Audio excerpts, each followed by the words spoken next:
record on this computer. We're recording. All right. And everyone give me a big cheese so I could take a picture so I could post it like JJ always says. Cheese. Oh my goodness. What did this do? I don't want to share my screen. I just want to take a screenshot. My computer's very confused. Sorry. One more time. Cheese. Okay, that worked. Okay.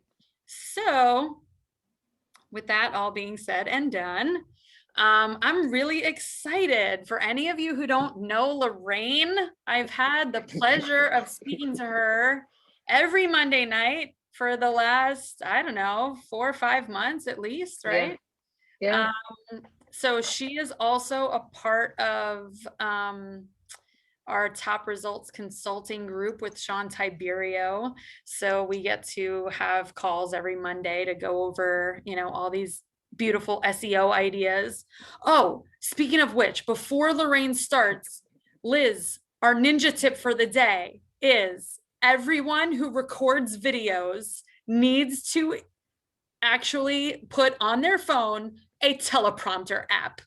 Because Liz and I would try and remember little scripts, and for a 40-second video, we would record it like 17 times, and we'd mess everything up, and we'd be like, oh my God, I could see your eyes moving. And we'd put it on a screen behind us, and it would never work. And then we found this lovely teleprompter light app. I think I posted it a few weeks ago, and now we get to just read it on the app while we're recording, and our eyes don't do crazy things, and it's awesome. So anyway, ninja and I tip think we recorded like 17 videos today.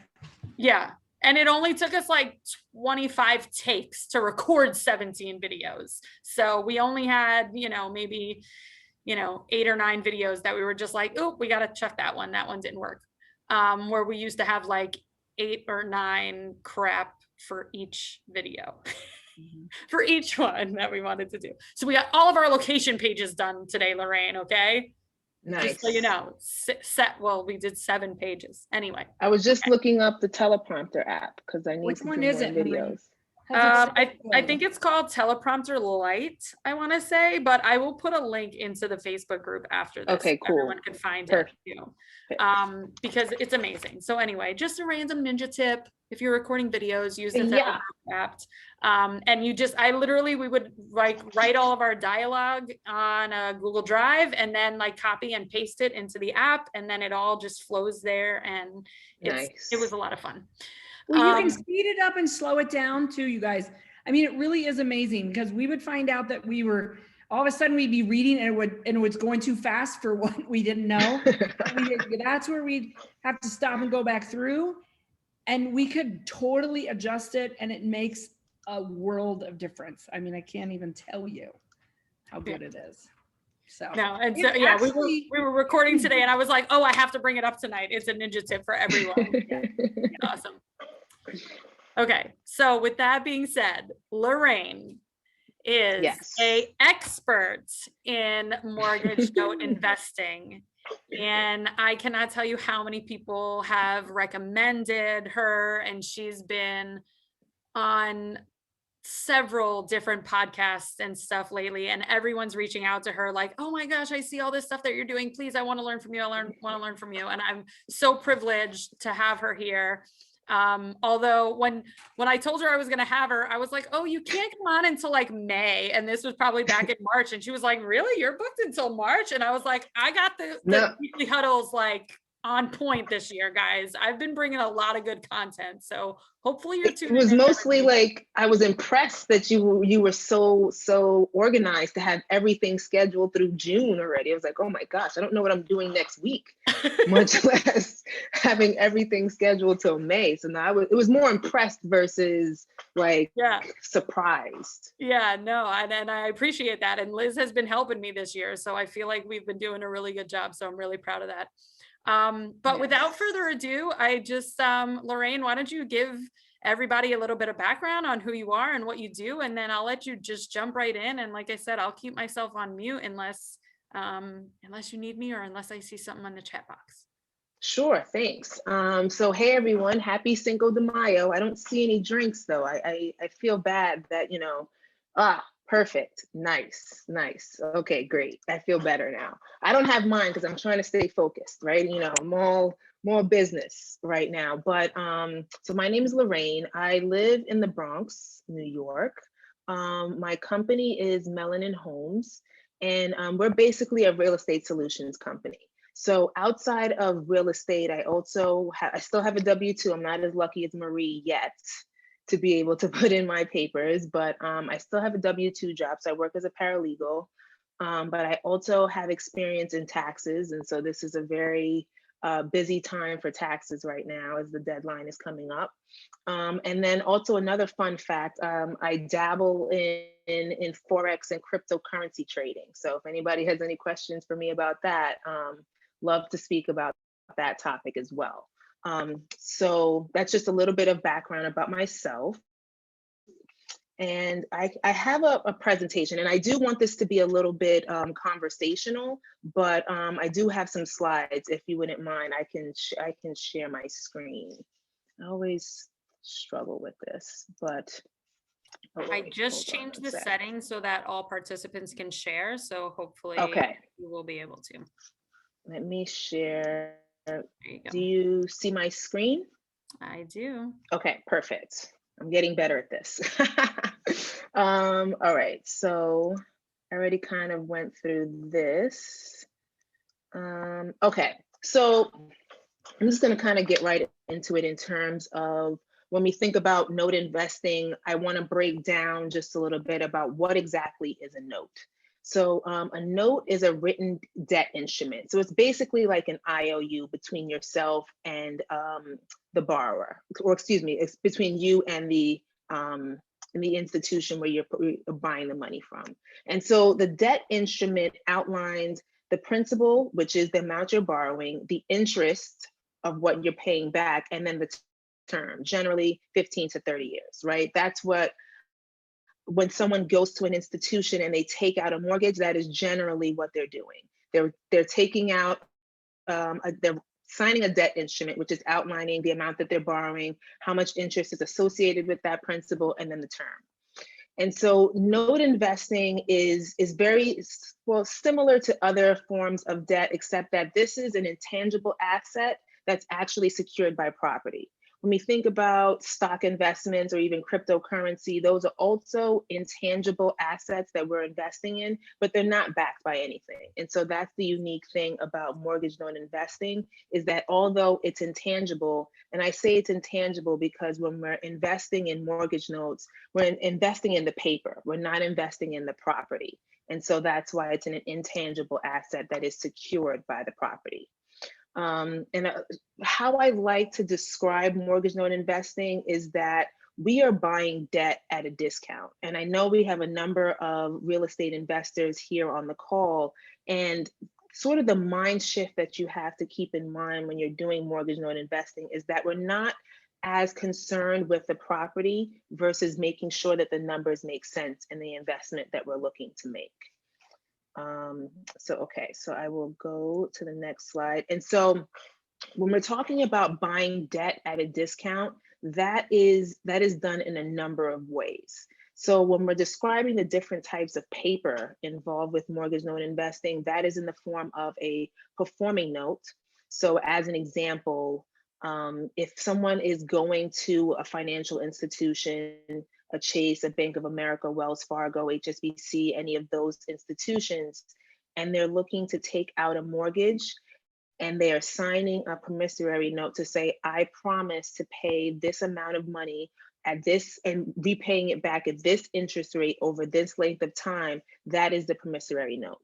And as long as they continue to perform on their promise of making their payments on the mortgage, that is a performing note. In the same instance, if someone is going to sign a promissory note, taking out a mortgage from an institution, and for whatever reason, they stop making those payments, you as the mortgage note investor are now investing in a non-performing note.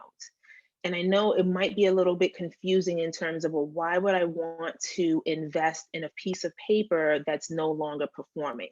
And I'll get into this in a few more slides, but essentially there are various exit strategies associated with non-performing notes. They can be a non-performing note, can be a sub-performing note, which means that this person hasn't been paying on their mortgage every single month, but maybe they're paying every other month or every couple of months. So it's not a true non-performing note, but it's a sub-performing note. And in those instances, that gives you the opportunity to either do a loan modification or other exit strategies that are available to make sure that your investment is protected. And then lastly, a reperforming note is if you purchase a non-performing note, which again means that the person who initially took out the promissory note is no longer making payments on their mortgage, you as the mortgage note investor have the opportunity to, if the numbers make sense, try to get that note back to reperforming. So I want to pause for a minute just in case there are any questions, because I think I kind of threw a lot out at you to begin with, but I don't know if there are any questions. I can't see the chat. If not, then I'll just keep going. So Lorraine, I have a question. So Yes. with the paper notes, because I don't know anything about this. Okay, so they're in default when it comes to the performing notes. Is that correct? No, as the performing notes, the initial borrower has been making payments on their mortgage. Okay. So you as the mortgage note investor, if you purchase a performing note, you are essentially becoming the bank in that instance. And so now the borrower is no longer making payments to Bank of America or Chase or Wells Fargo. They are now making those payments to you because you are now the bank in that instance. Okay. So is that similar to like when, you sign a mortgage with one company, but then all of a sudden 6 months later, they're like, oh, you're not going to pay us anymore. You're now going to pay this institution because other institutions like buy notes, right? From other. Right. Absolutely. So I might have signed my mortgage with United Wholesale Mortgage, and all of a sudden they're like, hey, you're now paying this BSI Financial is now you're paying Bank of Lorraine Millington. Yes. Right. That is awesome. Yes. I love it. Yes. I love it. Okay. And then that's a performing note. Those are people that are making their payments. And then non-performing are people that stop making their payments. And they stop making their payments. And a lot of times based upon what we see, what I see in the inventory, people could have stopped paying a year ago, 2 years ago, 3 years ago. So sometimes the property is not even occupied anymore. And so that speaks a little bit more to some of the exit strategies that are available. But yes, essentially a non-performing note means they are no longer making payments on the property. Now, again, the non-performing notes could appear to be non-performing on paper, but once you do more due diligence and research on the property, it might actually turn out to be either a sub-performing or the potential to be a re-performing note. So, I mean, those are a bit more advanced strategies, but I figured I'd just mention it for the sake of just giving a general overview. But is that something you could help us with, Lorraine? Oh yeah, absolutely. Okay. Right. Oh yeah, Roberta, I'm getting there. So don't worry. Okay, we're gonna get into the weeds tonight. Don't you worry. All right. Okay, so those are the types of paper. So I do want to kind of give an overview of what the benefits of mortgage note investing is. So again, most of us on this call, if not all of us on this call, or who might be listening, are real estate investors. And so a lot of times our education is stemmed around looking for property, right? We're looking for distressed properties or looking for distressed investors. And a lot of that is a legwork. We have to be involved in a lot of those aspects in order to be able to find these properties or find these sellers. So mortgage note investing is a truly passive income strategy because, as I mentioned, if you're purchasing a performing note, you step in as the bank, and now you are receiving a monthly cash flow as you are the bank, but you're not a landlord. You're not dealing with the tenants and the toilets and the trash and the repairs of the property. You are responsible to just receive your monthly income. And if you happen to not receive your monthly income, again, that's when we get into some more advanced strategies of either modifying the loan or potentially having to.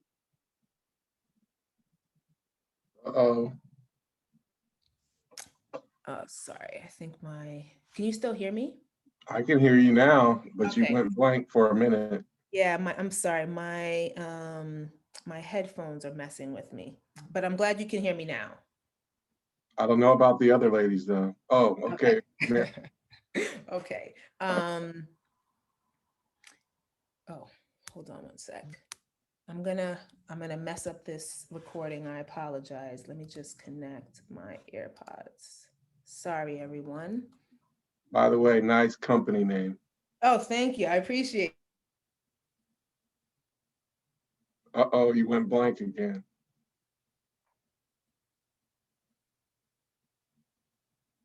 Yeah, it might, I was gonna say, it There you might be go. AirPods. Okay, yeah, There we're you go. gonna just go without those for right now. Okay. And let me just, okay. So what were I hope you heard of me describing about the truly passive aspect of the notes. But I can repeat that again. So essentially, I know, but you dropped off right when you were saying what would happen if they stopped paying on it. okay, so thank you. So that's when we go into some of the more advanced strategies in terms of whether or not we either modify the loan or potentially having to go into foreclosure proceedings to redeem the property in order to be able to get back our investment. But as the bank, you are able to control the property, but you don't own the property. And so that's the beauty of that strategy. Now, I know before we got on this call, there was a lot of talk about 401k rollovers and establishing a solo 401k and things of that nature. And so with those entities in place, mortgage note investing can really be a way for you to grow your retirement accounts. And, I'm not a financial advisor, but what I can say is that if you have a self-directed IRA already established, or if you have a solo 401k established, you have the opportunity to invest in properties within those vehicles. And depending on how it's set up, I mean, you can have a self-directed Roth IRA, and whatever money you invest in that self-directed Roth IRA, the earnings that it generates, because I do have a tax background, I can speak a little bit to this, the earnings that it generates can grow tax-free within that account if you leave it in there for a certain amount of time. And so when you're looking at mortgage note investing, if you're purchasing a performing note within your self-directed IRA, money that you weren't even planning to be touching anyway, the earnings from that performing note will just go right back into your self-directed IRA and be able to grow tax-free.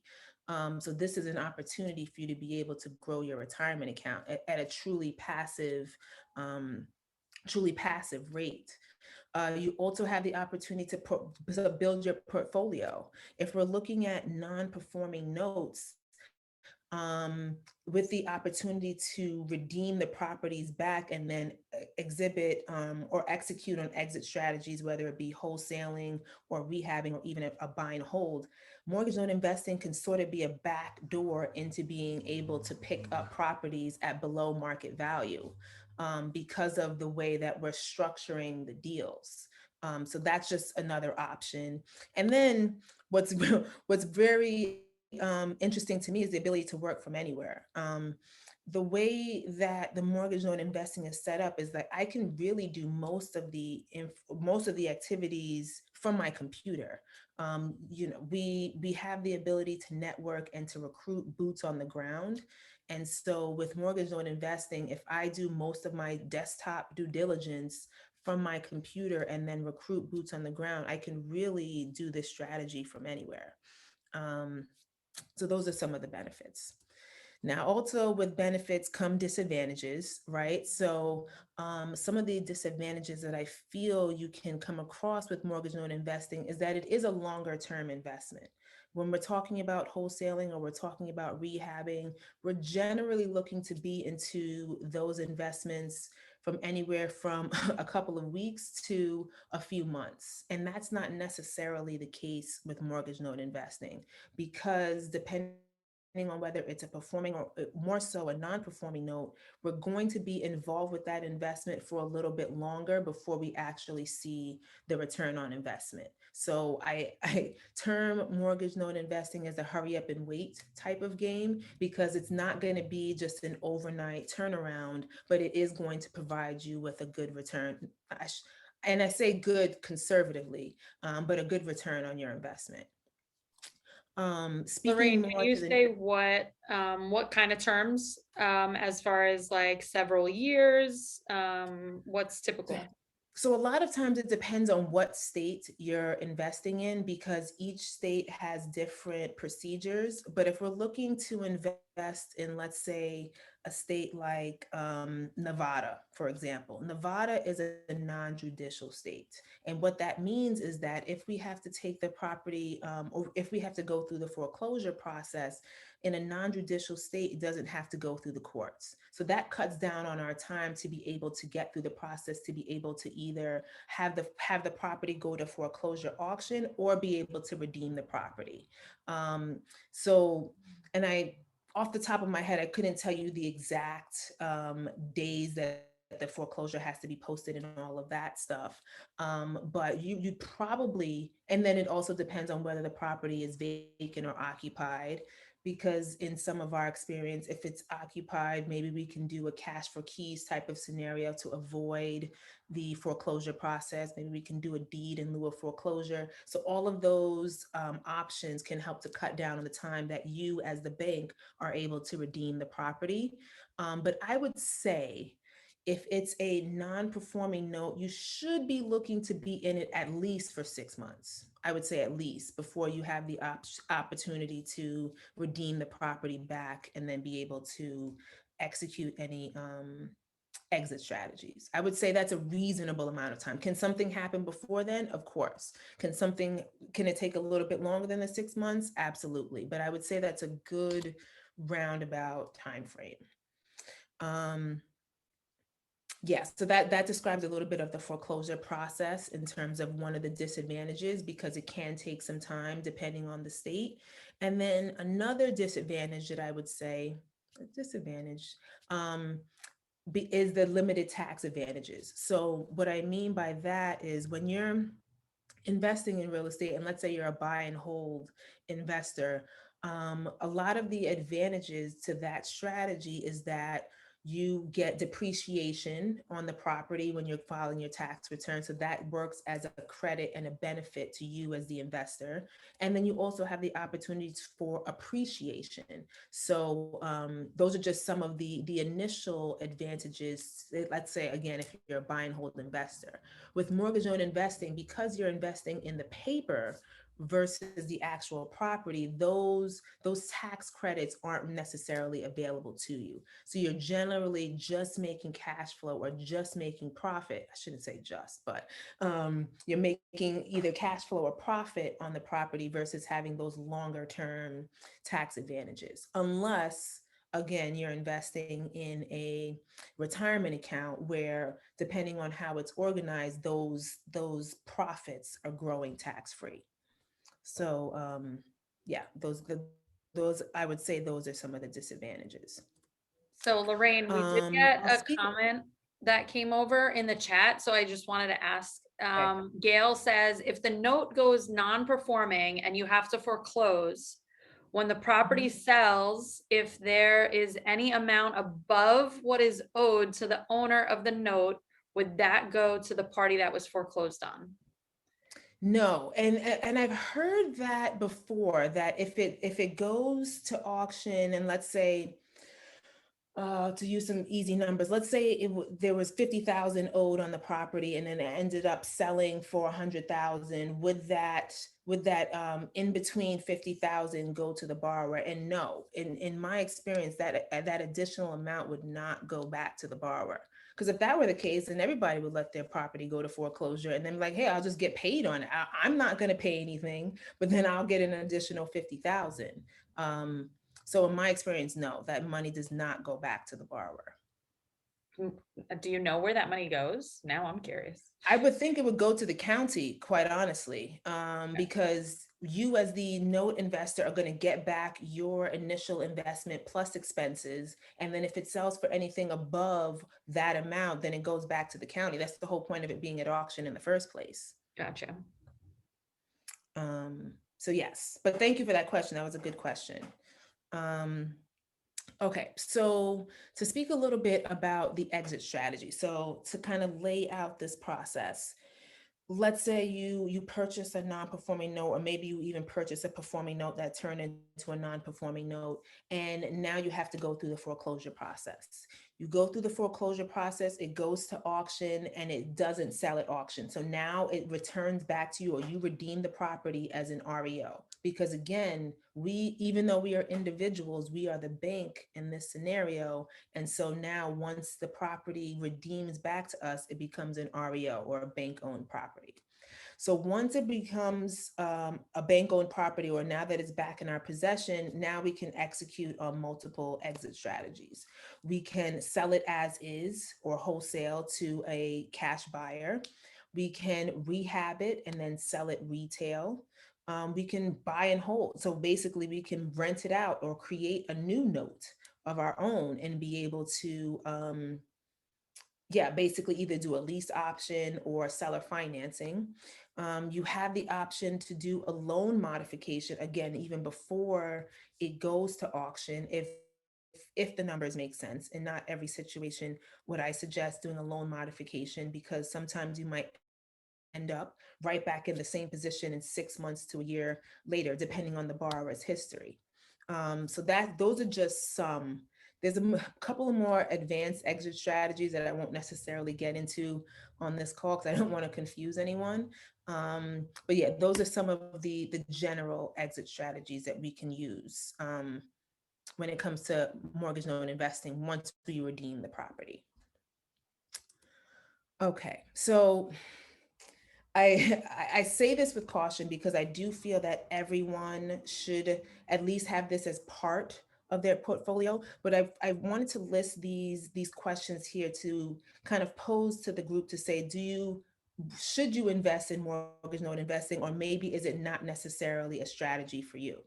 So I feel that this can work for, business owners who have a full-time career and who are looking for passive income strategies, but they just don't necessarily have time to be involved in the day-to-day activities. And I feel like mortgage note investing can be a perfect opportunity for those people.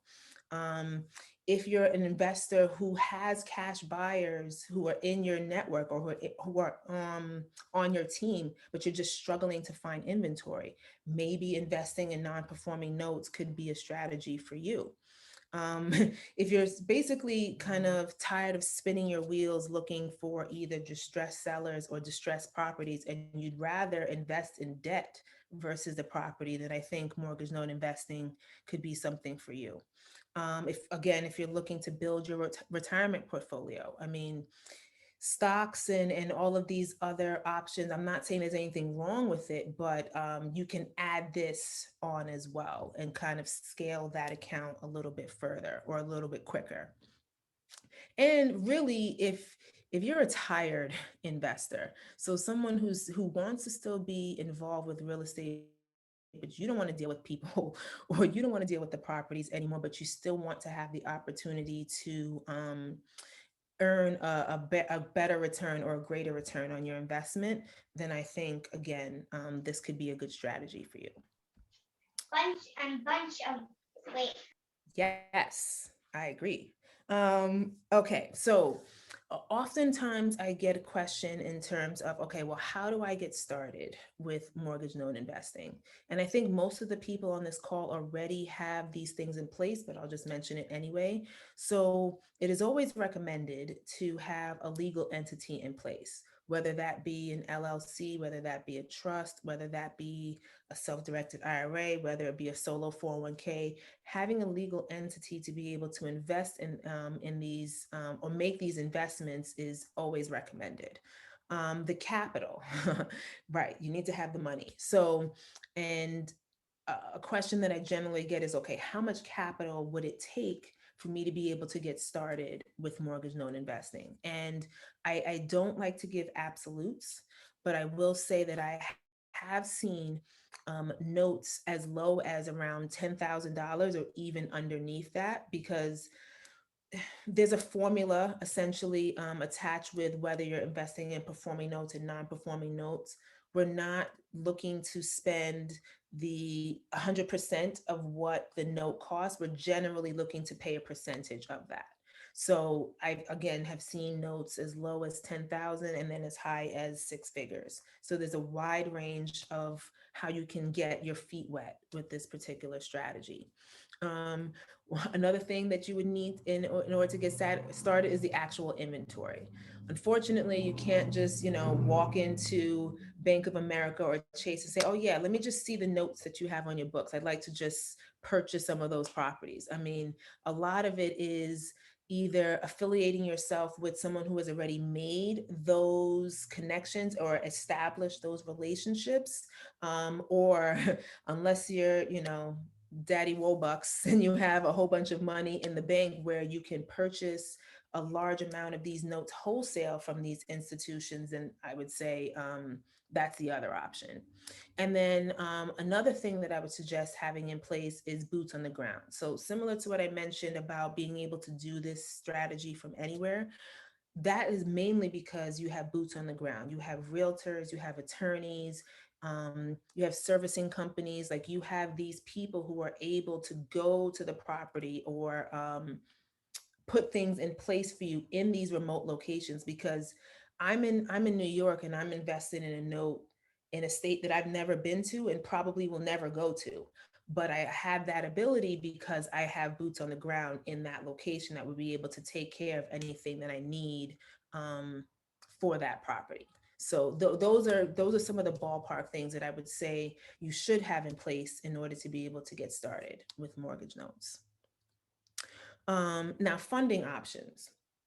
Um, so there are various ways that you can get started. And even if you, as I mentioned about the capital range from 10,000 to six figures, there are a lot of ways that you can find those funds. So let's say if you have the cash, great, you're on your way. But again, if you have a retirement account, if you're like Marie or maybe some other folks on this call who have the ability to roll over a previous 401k from a prior job, that's a perfect opportunity for you to be able to get started with this opportunity, because that's money that essentially, again, you weren't going to be using, and you can put that money to work for you.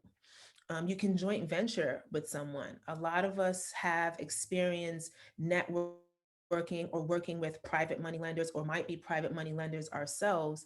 And so you can joint venture with someone, and you bring the experience or you bring the inventory and they bring the capital. And then that's another way, and you can split, the profits however you guys decide. But that's another way to get involved. And another one of my obsessions is business credit.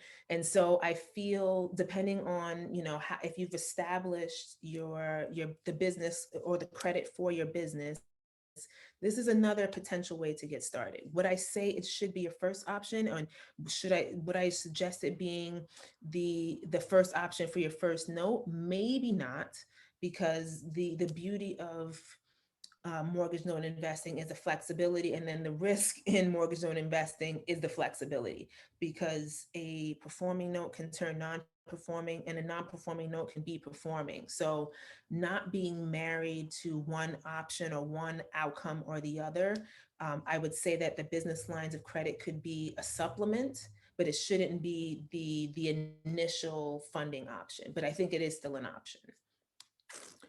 Okay. All right, so this is like a short case study that I have regarding the mortgage note that I'm currently invested in. So like I said, this is in Wisconsin. I've never gone to Wisconsin. I don't have any plans to go to Wisconsin, but this particular investment has been a pretty profitable one for me. So the purchase price was around 10,000. That's including the acquisition. That's including taxes, insurance, paying the servicing company, attorney's fees, all of that stuff. The as is value. So let's say if it happens to turn into a non-performing note and I end up redeeming the property and I have to sell it, as it is right now, the as is value is 40,000 if I put no more money into it, if I don't put a dime into it. But I currently do have a tenant who is occupying the property, and she has been paying me monthly. So the monthly payment is about $560 per month. So essentially, the return on the investment for this particular property would be about 43%. Now, I present this this case study because I did want to put some real life numbers to the strategy, but I don't want anyone to get married to these numbers because they definitely fluctuate and not every deal is going to look like this. But I did want to show that it is a possibility. It's just not going to happen in every instance. But yeah, so that's that. And then I'll stop here for any questions. And then here's my contact information if you'd like. And so I definitely welcome anyone who is interested in learning more. I can definitely get into more depth in terms of some of the numbers or some of the strategies or what the investment actually entails. And so it's probably best for you to go to my website because of that links to my calendar. So you'll be able to just book a time to schedule a call with me, and then we can talk a little bit more in depth about your particular situation. I'm definitely interested in talking to you more. Are you going to send out your slide deck, or at least that contact slide? Sure, I can send Marie all of my information in like a message so that she can post. I don't know what's easier, posting it in the group, or I can even post it in the chat once I come off this screen. I can't see the chat right now, but I could even post it in the chat if that's easier. Yeah, I'm definitely interested. I keep saying invested. Because you want to invest. I understand. Yeah, I get it. exactly. Well, whenever anyone says work from anywhere and stop, getting a W-2, you got me. Well, I'm not there yet. I'll be honest. I'm not there at stopping the W-2 yet, but I'm trying to get there. Well, you mentioned it. You just mentioned you got me. So okay. I was just talking about in our book club with Mickey today, we were reading Think and Grow Rich. Yeah. And, I read that book a long time ago, and my first real estate investing seminar was back in like 2005, right?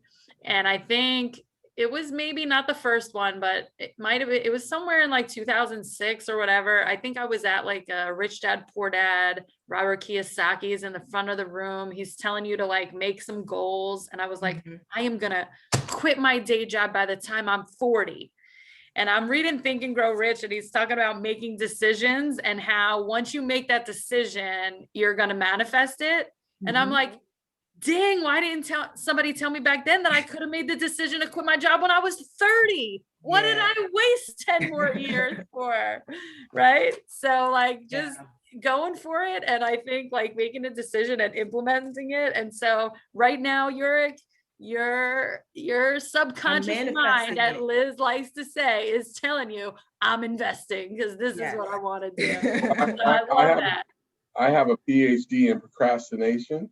Yes. But it's only because I don't like losing my money. Okay. And, when I made a windfall in real estate was back in 2003 when my dad told me he was walking away with property, and I just got laid off. And so after basically making $260,000 revenue off of the deal, I realized this was my home.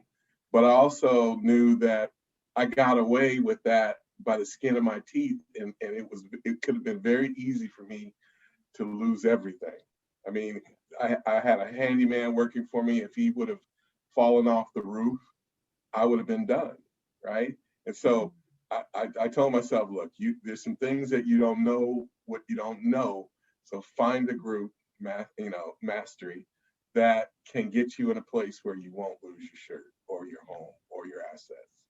And but guess what? I mean, when we know better, we do better, right? And so exactly. That's just what it is. Like, I mean, I think it's awesome that you were able to make that kind of return. And then now you're going to calculate, or you're going to take calculated risks Exactly. with that revenue. So, I mean, Exactly. there's nothing wrong with being cautious, but sometimes our caution prevents us from doing things. And that's when we kind of need to be like, okay, I, I I gotta, I don't have any regrets, Lorraine. I just didn't want to make a mistake or get sued and lose everything. And yeah. so I waited for Mastery to come along. And once they came along, I jumped in it. Here's my credit card. I'll pay the rest, kind of thing.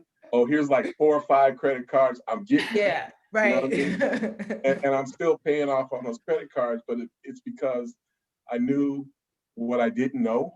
And I wasn't about to make the mistake that people do by just jumping in and being egotistical and making wrong decisions and finding out in court that was a bad move for me. Right. Mm.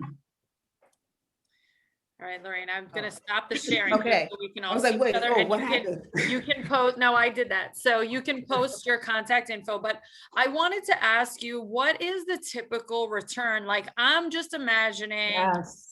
somebody, like, if I'm buying a performing note, let's just Mhm. say, right? I mean, Mhm. interest rates, mortgage rates are so low right now.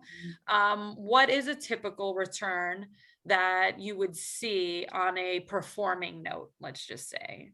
So no, you're right. I think interest rates right now are relatively low, but that's right now, or that's in the past, I want to say maybe 3 years. So a lot of these notes that are being sold right now, they aren't newly originated notes. These are relatively seasoned notes. I want to say that they are at least maybe 8, 9 years, generally 8, 9 years seasoned. And so that's part of the reason why these banks and hedge funds are selling these notes, because they've essentially made back most of their money in the first 5 to 7 years of this note, because that's mostly interest. And so now them selling it when it's 8, 9, 10, 11 years seasoned, now they're going to get a lump sum based on that money to be able to just rinse and repeat on another note. So I say that to say that most of these notes or most of these mortgages have been generally locked in at a 9, 10, 8% interest rate. So it's not the 3, 4, 2% interest rates that we're seeing right now. So that helps to improve your ROI. And then a lot of times we want to get that mortgage note that's around 10 years season, because then that generally leaves about 10, 15 years left on the mortgage. And when you're buying a non-performing note, you don't necessarily want to buy something that's close to maturity, because that is going to cut down on your ROI. And sometimes it doesn't make much sense for me to purchase a note that's going to mature in less than 5 years, unless I'm getting it for a really great price. So Lorraine, So with that being said, are you facilitating the deal to find the notes and have the notes? Is that part of what your company does? yes. So Somebody would come to you and say, I'm looking for some notes, and you help facilitate that within what's happening. So we're not going out and looking for them. We can come to No. you and you can help. Yes. So I have access to a monthly inventory of notes, and it's generally a mixture of performing and non-performing notes. And so the people that I work with, I generally offer them kind of two avenues. One avenue, especially if you're a newer investor and you want to get started in notes, but you don't want to necessarily fly on your own, I kind of offer like a learn while you earn type of scenario, where we can partner together on this particular note, and then I essentially walk through with you on this note. So I'm doing most of and when I say day to day, again, it's not very similar to a landlord where you have to be on site, but I'm doing most of the communication with the servicing company, with the attorney, generally the realtor in the beginning. But I'm doing most of that communication, but you're still involved so that you can get a lay of the land in terms of what the note investing entails. Then I also come across people who are like, okay, well, I'm not necessarily interested in a joint venture, but I also don't want to do all of the due diligence and the research that's associated with the note. So I will essentially offer them a done for you type of option, where I am still, you're going to present me with your criteria. I'm looking for performing note, maybe if you're location specific in this particular area, that and my budget is X, Y, and Z. So once I have that criteria based upon the inventory that I have, I can search through my inventory and say, okay, Liz wanted a performing note in Georgia that cost about 15,000. Again, just throwing out numbers there. And so then I would be able to do the research and the due diligence on this property to make sure that all the numbers made sense. And then I would present that to you. And then you would essentially say yay or nay in terms of, okay, yes, this is something I want to move forward with, or maybe not so much. So those are generally the avenues that I present to people that I work with. Great. Does this give you the ability to diversify and to grow your revenue base? Because you're teaching people how to do this, and you're getting a piece of you're getting skin in the game as well. Right. I mean, at the end of the day, it is still a business, right? But I feel like I truly enjoy this strategy, and I do want to share this with people who are interested in diversifying their portfolio. So yes, I think it helps me because I get to just kind of stay abreast of all the things that are happening within the mortgage note space, but then I'm also helping someone else kind of grow within their business or help them reach whatever investing goals that they have. So are you mentoring so that the individual will learn and be able to fly off on their own and do their own deals? I would think that it would come to that. I mean, everybody's personality is different. Some people, they might just want to invest, and it might take them a little while before they're actually ready to fly on their own. So yeah, we can continue to joint venture until you're ready to fly out on your own, or we can maybe just continue to joint venture. I mean, I would like to do both, to be honest with you. Yeah, then that the flexibility is yours. If you feel, because obviously when you're joint venturing, you're splitting profits, right? So if at some point or another you realize like, okay, I think I have a pretty good handle on this. I think I can kind of go out on my own and invest in my own mortgage notes. I mean, obviously I would think with the same premise that you would still want to be provided with the inventory and have all the due diligence and all that stuff done for you. And then you can basically get 100% of the profits versus the split, then that's certainly an option. I'm not greedy, so I mean, multiple slices of the pie makes a whole pie, right? All right, that's fair. That's fair. So Lorraine, you're part of Fortune Builders too, right? Yes. Me? Yeah. Oh yeah. Mm-hmm. Yeah. Yes. Okay, so I'm a fortune builder. how long does a person typically hold a note? Yeah, so that's specific to that person's strategy. So if you're getting a non-performing note, you're generally not deciding to stay into it too long, because the way that you recoup your investment is either through the foreclosure process or redeeming the property and then selling it, or buying and holding, or whatever that strategy is. For performing notes, and again, I'm gonna get into a little bit more advanced strategies. The performing notes have a little bit of flexibility with it as well, because when you're purchasing a performing note, you're gonna pay more for the performing note because there's less risk involved. So you're gonna want to hold on to that for at least a good amount of time to be able to recoup most of your investment and have the opportunity to get a return. So that can be anywhere from 6 months to a year, or maybe a little bit longer. And that's why I suggest maybe if you're not as concerned with cash flow, maybe you do that in a retirement account, so that that's money that you're not looking to have liquid for you anyway. But then you also have the option with performing notes to sell a partial. And so what that means is, I'm going to try to give a easy example here. So let's say you buy a performing note and there's 60 payments left. Well, that's 5 years. But anyway, there's 60 payments left on the mortgage. You, as the note investor, have purchased this performing note, and you have, let's say you kept it for a year. So maybe now there's 48 payments left. You can decide to sell maybe 24 of those payments to an end investor, and they will give you a lump sum for those 24 payments. Let's say they give you $5,000 or $10,000, whatever it is. Then after those 24 payments are done, now you pick up the back end of those payments and you start receiving payments again as if you are the bank. So that allows you to purchase the performing note, make a little bit of money on the front end, then you get a lump sum that you might throw into another note. And then at the end of those 24 months, now you're picking up the remaining 24 months, and that'll generally be all profit, generally, depending on how much you pay Right. for. So again, hopefully that wasn't too confusing, but that's just an option. So I'm Right. not sure if that answered your question in terms of how long people hold on to it, but it can provide the flexibility to say, okay, let's say you're someone who wants flexibility, doesn't want to be tied into one investment. If it's a performing note, that gives you the option to make a little bit of money up front, so you can use that liquidity to put into another investment, and then you can still pick up the investment on the back end. I'm sorry. Go ahead. Is there an exit strategy for performing notes?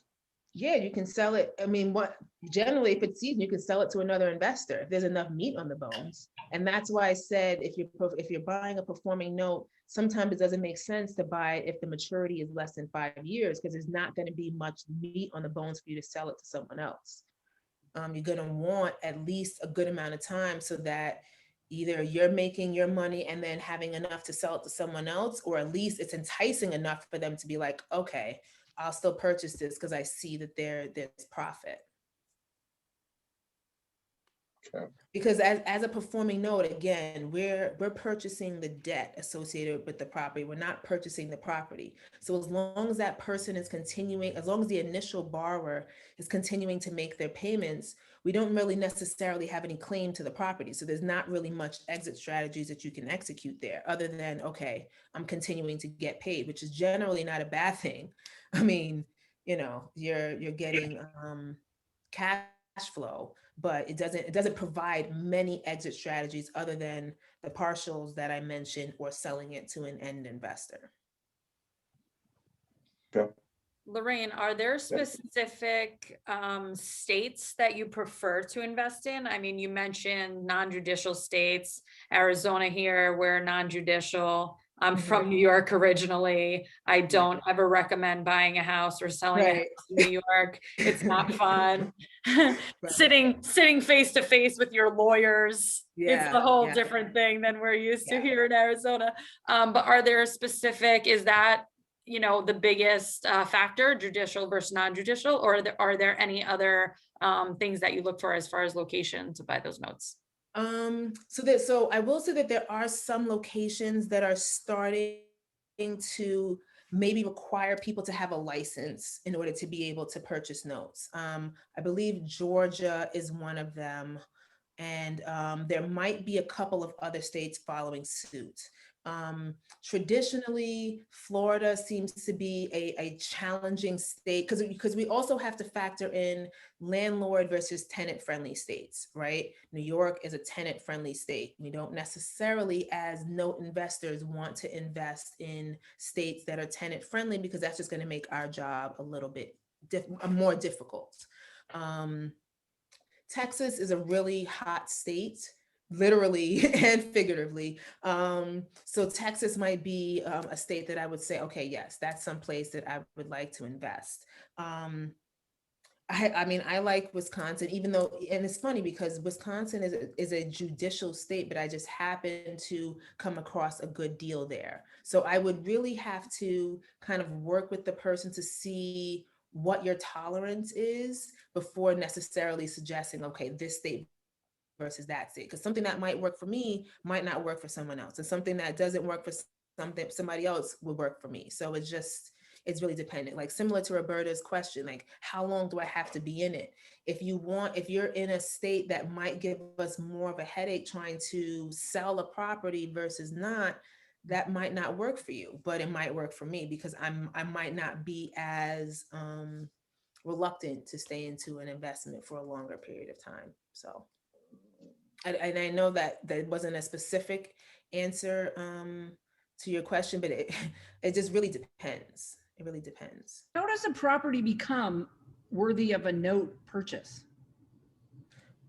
What do you mean?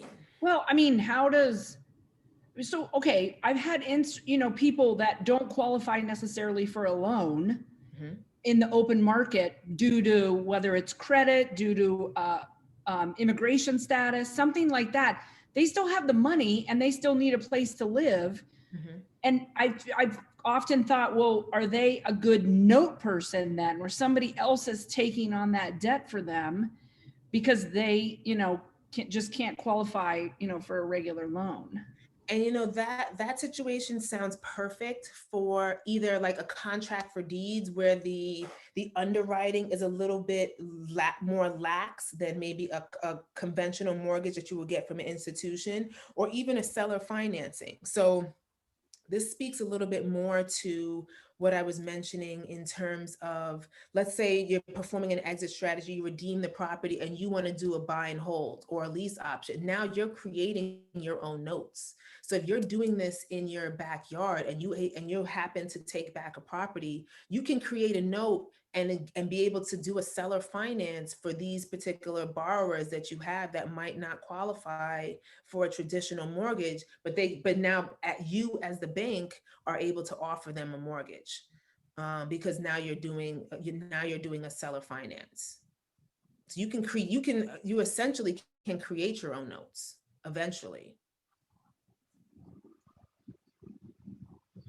Well, thank you. And you did an amazing job. You know a lot of stuff, girl. So thanks. I appreciate How'd you learn all this? I always get nervous with speaking engagements, but I think I'm starting to get a little better. So. Oh no, don't. You've done wonderful. I mean, it's amazing. Thank you so much. Wonderful. Very knowledgeable. It's great. So Lorraine, I'm sorry. So Roberta, they're not always distressed properties. No. Maybe sometimes the non-performing ones that have been maybe vacant for a good amount of time, maybe sometimes those are distressed, but not all the time are all the properties distressed. But if they are distressed, based on our experience, that what is it? Mold is gold or something like that. I mean, it just, it kind of helps the situation. Oh yeah, pet urine smells like money, let me tell you. You would know, Liz. That's hilarious. So do adult use diapers. We won't go all the way there, but it smells. And now you're getting gross. Dolores, did you have another question? Yeah, I actually wanted to have a little bit more understanding of Lorraine, her background. I never met her before. And I understand she's from New York. So how long have you been doing this? And you said that you have another job and you're doing this on the side. So yeah, so yes, I'm in the Bronx and I've been doing mortgage note investing. I want to say it's almost 2 years now. I got involved with this a little bit like shortly after I started with Fortune Builders. It kind of found me on my real estate journey. But yeah, so I've been a paralegal for a number of years now. And honestly, the opportunity, because I'm still able to work from home for my full-time job, so that has allowed me to multitask, building the real estate business and then still doing my full-time job for right now. So yeah, I mean, and I know it's sometimes you hear someone still has a job and they're like, okay, they're doing the business. So what time do you have to really dedicate to one or the other? But being in business has really allowed me to kind of use my time more efficiently. And I'm still getting better at that. But I am able to multitask. So there's definitely time for everyone to buy notes. No, just kidding. Yeah.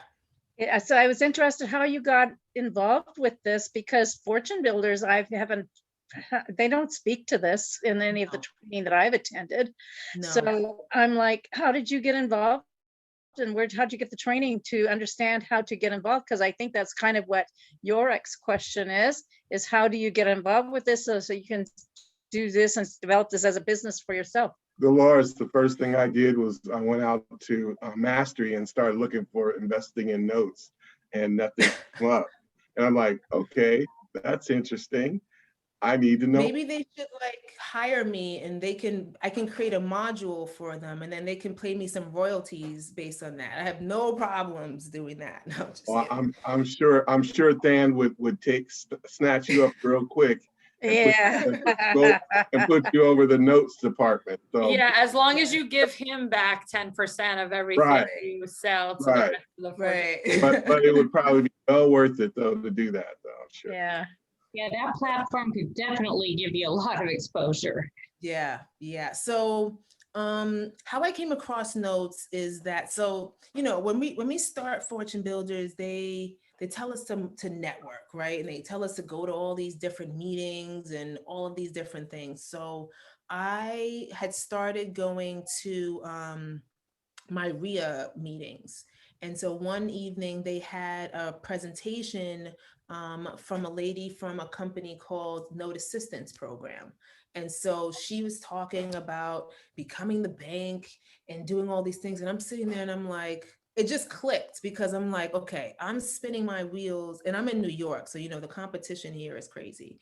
And so I'm here spinning my wheels trying to look for distressed properties or distressed sellers. And they want $500,000 for a house that's falling down. And I'm like, okay, this is not working. This is not what they told me in my 3-day workshop. So, and they curse you out like there's no tomorrow. You put up some bandit signs in New York and they are hunting you down. They are ready to kill you. Yeah. I know, I did it. Out in Staten Island. By the way, Lorraine, where are you in the Bronx? So I'm East Bronx. So I'm really close to Mount Vernon. I'm about, I want to say driving, I'm probably about like 15 minutes away from Yankee Stadium.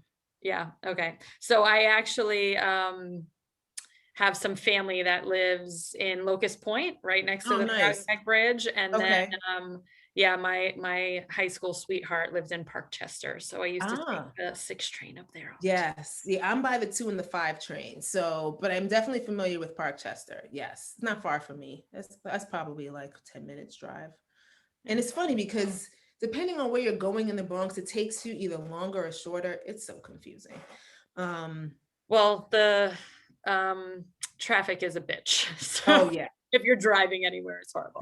Okay, so wait, so go back to this. So you're at a local RIA and they're talking about the Note Assistance Program and becoming the bank.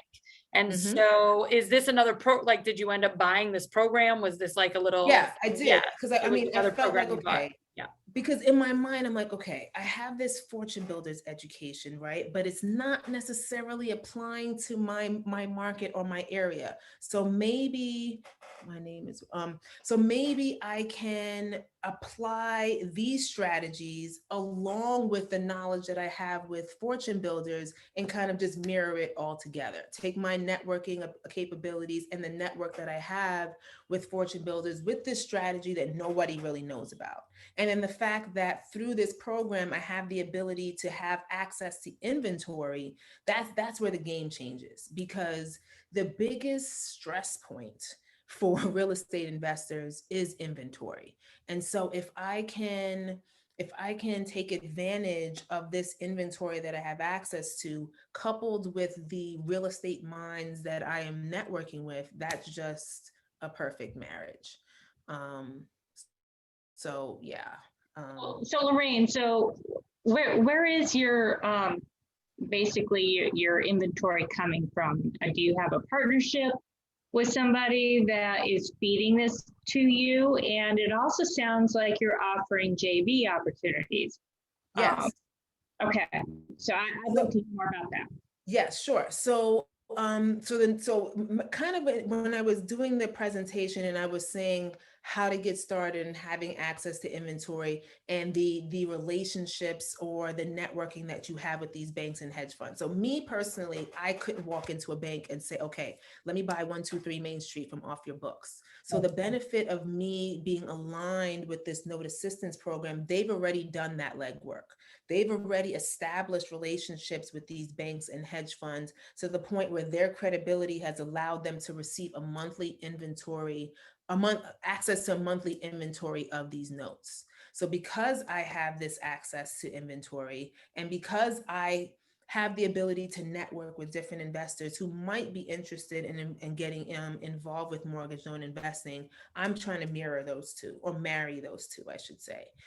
Taking the access from the associations that I have with the networking that I've made with other people. And that's how I fit into the equation, right? I'm the glue that brings the inventory and the investor together. And so that's where the joint venture comes in, because I have the inventory, or I have access to the inventory. And then maybe you, as the investor who wants to get involved, who might not have all of the experience or the knowledge regarding mortgage loan investing, that's how our joint venture or joint partnership can work. Very interesting. So also another question I wrote down is basically what is the recommended percentage of the note do you like look for? Like say the note, that what's owed on the note is 50,000. Mm-hmm. What's the percentage you're looking at to actually purchase that? Yep. So for a performing note, if the unpaid balance, which is the amount that's owed on the mortgage, to your example, is 50,000, for a performing note, we're generally looking to pay about 80 to 85% of that unpaid balance. Because like I said, for a performing note, you're going to pay a little bit more for that because there's generally less risk involved, and there's less like expenses that you would have to pay for that particular note. If it's a non-performing note, we're generally looking to pay about 45 to 50% of that unpaid balance, generally.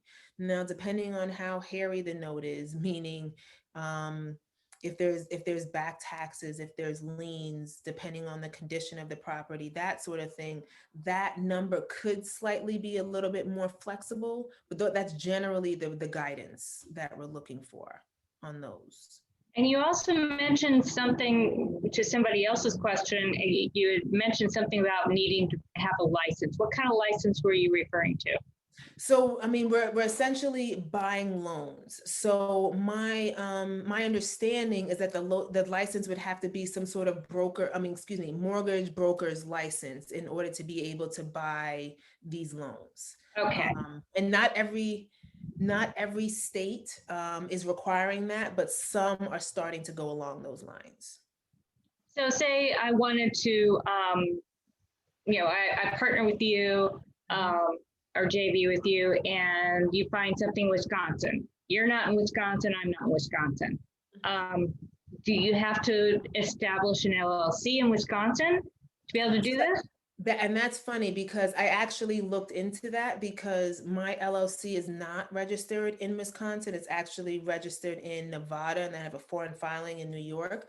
But every state is specific, and Wisconsin in particular doesn't require you to foreign file your LLC in Wisconsin unless you have a business in Wisconsin. So owning a property or doing anything with property isn't considered a business. It's let's just say you own a McDonald's or something like that in Wisconsin. At that point, that's when you would have to register your LLC in Wisconsin. But if I'm just owning property or something like that, I don't have to foreign file in that state. Not every state's going to be that way. There are some states where if you're planning to do business there, you're going to have to register your LLC. And then that would more so be the question for the attorney, depending on whatever state we're investing in. But I know that specifically for Wisconsin because I did look into that. Right. Yeah. I found that out when I bought a property through the Passive Income Club in Arkansas. Like, oh, I have to create an LLC in a register in Arkansas. So yeah. Okay. Thank you. No problem. Thanks for the questions. I think Michelle had a question about tax liens. So I have started looking at tax liens, but I haven't purchased any yet. And tax liens are relatively similar to mortgage notes, except that with tax liens, you're really just you purchasing the tax lien, you're really just looking for interest. Now, if you purchase the tax lien and they don't redeem the tax lien within the time frame, then depending on the state, it can turn into a tax deed, and then you have the option to get the property back. But more often than not, with a tax lien, you're really just in it for the cash flow or for the interest, essentially. But no, I have not done a tax lien, but I have looked into it because I think it's pretty interesting. That's what I thought about as soon as you started talking. I'm like, this sounds a lot like tax liens. It is very similar, but I think with the mortgage notes, you have a greater likelihood of redeeming the property as compared to tax liens. And with tax liens is not as flexible. It's either you're getting the interest based on whatever the state offers, or you're getting, or you potentially have the option to get the property back. But usually you're waiting that whole time frame. I mean, most times the redemption periods are a year, 18 months, 2 years. So you're essentially locked in to that tax lien for that period of time, unless the borrower pays you back within the redemption period. But there's not as much flexibility with tax liens. So that is really okay, I'm going to put my money into this and just wait. And I like the flexibility of notes. Better than a 401k though. Oh yeah, Well, true. you know what, that was wrong with it. That's what I was just thinking. Now that I'm rolling this over, I have some, I have to do my own due diligence about figuring out where I want to put my 401k money that I'm rolling over. Exactly. So, kind of a little bit of diversification, and this sounds like a really good option to at least, consider for a portion of it, that, even if it is a little bit longer, it's okay because it is, 401k money. But seems like a good place to look into. So yeah, Lorraine, I'll definitely be scheduling a call. Oh, sure. Lorraine, Thanks. do you know Paige? Lorraine, do you know Paige Panzera? I have Panzarello, I think. I have heard of her. I haven't spoken with her, but I know she hunt her does. down, like at Ignite. She's usually there if we have Ignite and you go. I mean, she's an expert at this too. And you two, good Lord, you could be on fire. I mean, that's just a good, both of you, I have to, I don't think I've ever had a conversation, but I am familiar with who she is. And I know we're a little bit different because I think she offers like a program, like a training program. And I'm not necessarily doing that, at least not at this stage. I'm more so looking to do the investments versus like the training, mentoring aspect of it, again, at least for right now. I know, but it's just amazing that both you're both so knowledgeable. Well, and from what I've heard, and her story is interesting and how she got in there and what had happened. So it's just somebody like a like for like, to know and be in contact with. Yeah, so I might reach out to her. I'm like, hey. Exactly. Yeah, no, I think I will. Yeah, very good. So I did put, I don't know, I mean, I don't think it's clickable, but I did put my website in the chat. And I also copied and pasted it and put it in the weekly huddle. Okay, perfect. In the comments, at least for the picture that I took of all of us earlier. There's also the comment with Lorraine's website, so you can book a call with her. Because which I'm actually trying to do right now, and trying to check my calendar to make sure I can actually make the appointment that I'm going to book. Yeah, because that website will link you directly to the page where you can book a call, and that call links directly to my calendar. So it just keeps everything nicely. I know, all through HubSpot, right? And yes, don't you love it? Don't you love it? It's awesome. Yep. But I want to thank everyone for all the questions. They were really good questions, and I hope I was able to clarify as much as I could. Anything that you needed to know. I think you did a great job. Lorraine, is it possible that you can share your slide deck? Or would you rather keep that to yourself? I mean, I don't think there's anything necessarily proprietary on here. I could probably share this. I don't know if it's going to make much sense without my commentary, though. Well, we have it recorded. Yeah, right? Marie, Yes. This is Recorded. being recorded So- right now, Yurick. So So the mother of all learning is repetition, right? That's right. So I think the recording might be the best because I mean, as I'm looking at my slide deck, I'm like that. It was just talking points for me, and then I just elaborated through the video. So I think the video might be best. yeah, and I'll post it on YouTube, and Lorraine will get some backlinks Ah, nice. for all of you that don't know what we're talking about right now. You should. Join TRC. Yes, join TRC, and Lorraine's just got to send me which website she wants the backlink to. Okay. You Or just let maybe me know. it can backlink to my YouTube, right? I don't know how. You can send me, I can put in as many websites or links that you want. It's okay. YouTube gives you like 10,000 words or something, whatever I'm you still want in gonna there. understand how all of that stuff I works. got you. but I got okay. you. You're the expert. I'm getting better Yeah. at it. Liz, like I said, Liz and I today recorded like legitimately like 12 videos that are going to be going awesome. on YouTube and then our website. So it's Nice. very exciting. I'm gonna get on it. I keep saying it, but I am gonna get on it. Like I'm ready. Yeah. just And use so the teleprompter and you'll be like, oh my God, this is so easy. I'm going to do all of them today. Yeah. yeah, I mean, how difficult it was without the teleprompter app. I'm like, what were we thinking? Now that we have it, it's like amazing. And for any of you who don't know this, actually, you know what? I'll share my screen real quick. We'll go back to our ninja tips. Well, If but you just have- real quick too, the other secret is to have a good halo light. I mean, have a halo light with a stand. Can you put that info in the chat too? The teleprompter app, what is it?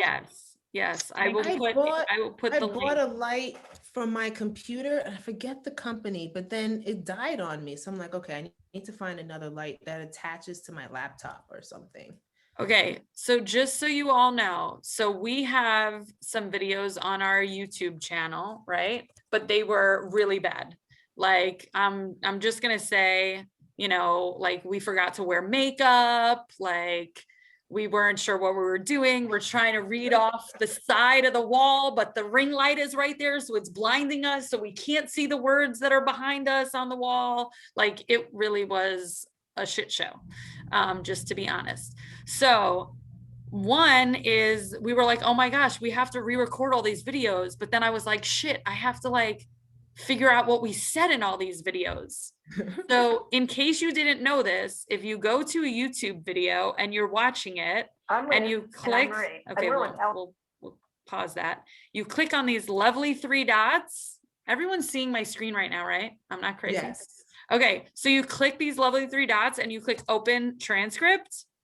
Well, guess what? Everything that is said is right here, and you can take off the timestamps. And so now you can literally like highlight and copy and paste all of this. So if you have someone else's video that you really like and you're like, oh, I want to record that and make it mine, you can still do this. It doesn't have to be on your YouTube channel. It's any YouTube video. You can copy this transcript. And then we literally took this, we like put it in a Google Doc, right? Like we were literally in like Google Drive, and just basically we're like, okay, let's create a new file.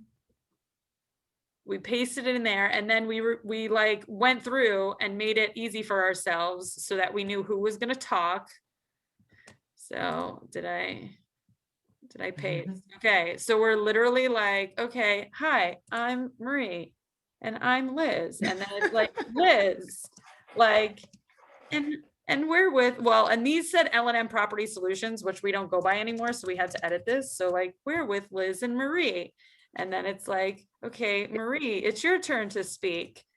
Are you a landlord that's tired of tenants, toilets, and termites? Okay, Marie, when we go down there tomorrow, let's video us videoing, and then we can that so they can Oh my see gosh, you can on the see our process of craziness. But so we like went through and then we made this, and then literally in the teleprompter app, let's see, I don't know if, I mean, I don't think they make it for the, I think it's called it would be good if I could spell teleprompter Lite, I think it is, like that on my phone. Because it's in the Apple store.